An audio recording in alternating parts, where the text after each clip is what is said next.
At the hospital where I work, our patients receive white wristbands that contain some personal data to make identification easier. The red wristbands, on the other hand, go on dead bodies, those that will be in the morgue soon. One day, when I went to take the elevator to go back home, something strange happened. Good evening, doctor. Good evening. You were not supposed to be here, were you? No, actually I was not. I seized the fact that it was my shift and stayed a little longer today. Since at this hour there are few people in the hospital, and you were not supposed to be here either, were you? Close the door! Close the door! Close that damn door! Do not let that thing come in! Close it! Let the girl in. It closed. Okay. Why did you do that? Are you kidding? Did you see what color the wristband on her arm was? Red! Just like this one? As soon as I woke up, I noticed something really strange. I went to have my coffee in front of the window, as I do every day. And at that moment, I realized there was something in the sky. It was a cloud, but not a normal cloud. That's because it had the shape of the number 10. That was very curious. I had never seen a cloud in that shape. But of course, I thought it was just a curious coincidence. But after a few hours, everyone was talking about that cloud, taking photos, recording videos, and showing it on the internet. I don't know why all this happens. Nowadays, people want to gain fame from anything. It's just a cloud. The next day arrived, and I was relieved that all that drama was over. At least that's what I thought had happened. However, as soon as I got up and looked out the window, I saw something much worse. That same cloud was still there, in the same place. But this time it had the shape of the number 9. Hey, can you clean this room, please? No, I don't feel like it. Look at this room. It's disgusting.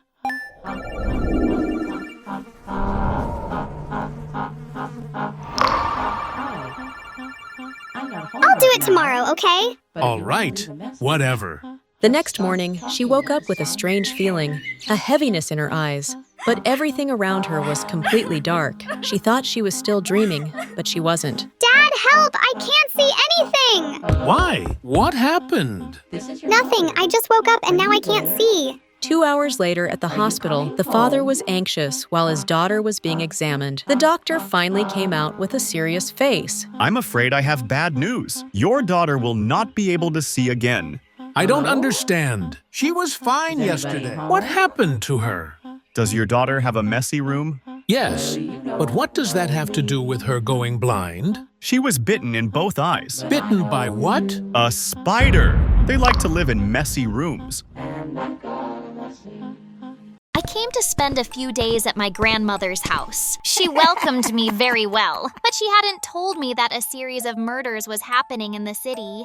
And the strangest part was that a clown was committing them. And the situation only got worse because the victims only disappeared on even-numbered days. That means one day the city was beautiful and wonderful, and the next completely abandoned. Grandma, today is the 6th. Did you close the window? No, my dear, but can you close it for me? What do you mean, no, Grandma? I'll run over there. When I was closing the window, I saw something strange, and it was the clown. He looked directly at me, but didn't do anything. The two of us stared at each other for a few seconds until I reacted. I closed the window and ran to tell my grandmother everything. Grandma, he saw me. We need to hide. Calm down, dear. Why all this panic? He won't do anything to us. Even though it's an even-numbered day, he always comes here, but never does anything. Your grandfather still remembers us.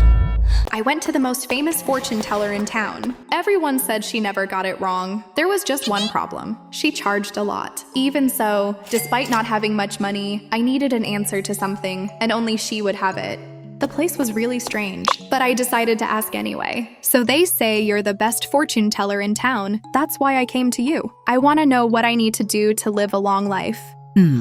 Just say, no thank you, I'm not hungry. What?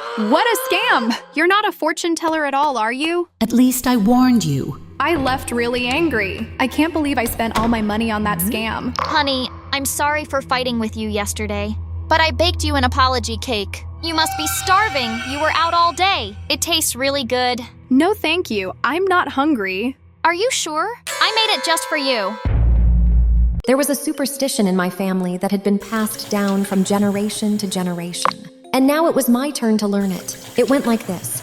We couldn't go to sleep without washing the dishes. Otherwise, it would attract hungry spirits into our house. And now that I was living alone, I followed this superstition to the letter. I wouldn't even leave a dirty glass before going to bed because I was very afraid of those hungry spirits. Because no one knew what they might do, and everything was going fine until one day I received an invitation to go to a party at night. And I really wanted to go, but there wouldn't be time to wash the dishes and get ready. So I decided to do it after the party. But when I got home, I was dead tired. I even tried to clean everything, but I gave up, especially since it was just for one day. The spirits wouldn't do anything to me. At least that's what I thought, until I heard the sound of a glass breaking in the kitchen. But that couldn't mean anything, so I went back to sleep. After all, it was just a silly superstition from my family. Nothing was going to happen.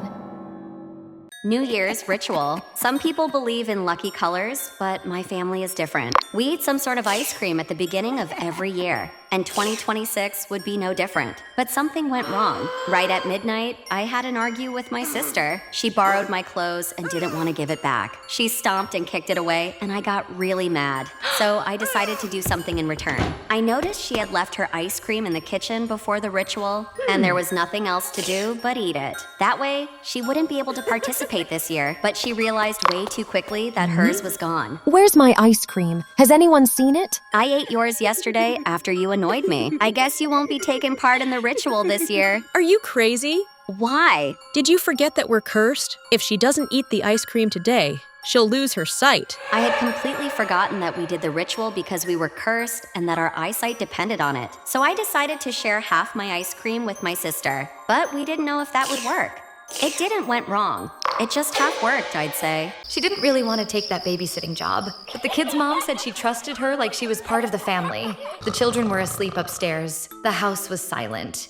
After locking the doors and windows, the babysitter sat on the living room couch and turned on the TV. It was a big old house with those creaking wooden sounds. Around 10 p.m., the landline phone rang. Have you checked on the children? Who's calling? The call disconnected. The babysitter tried to ignore it. Maybe it was a prank, but something about the voice felt wrong. She went upstairs to check on the kids and they were sleeping. Everything seemed normal, but when she went back to the living room, the phone rang again. She answered once more. Have you checked on the children? The tone was the same. She got truly scared, so she hung up and called the police. The operator tried to calm her down, told her to stay calm, and promised to trace the call. The babysitter sat on the couch trembling and the phone rang again, but she didn't answer. Then the phone rang once more.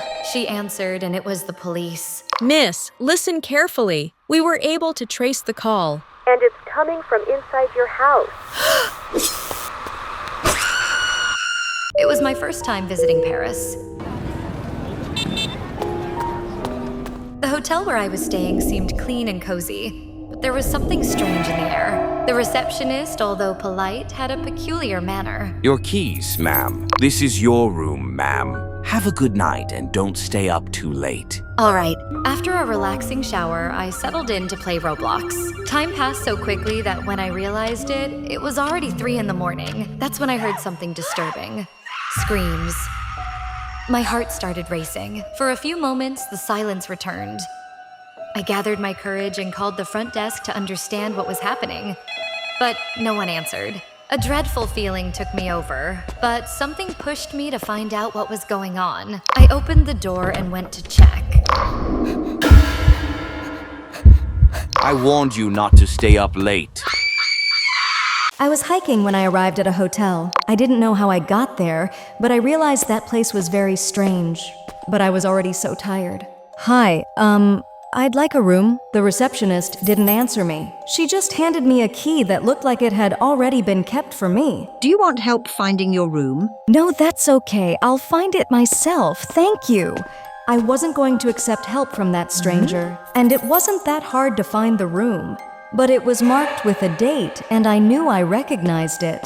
It was my birthday. And the room was also identical to my parents' room. And the worst part, there was a teddy bear. I remember it from my childhood. I didn't know what was happening, but this wasn't normal. What kind of stupid prank is this? You realized it way too fast. Usually you take a long time to figure it out. I'll explain so you can understand. You were hiking when you fell and hit your head, and then you came here. But your body still hasn't been found.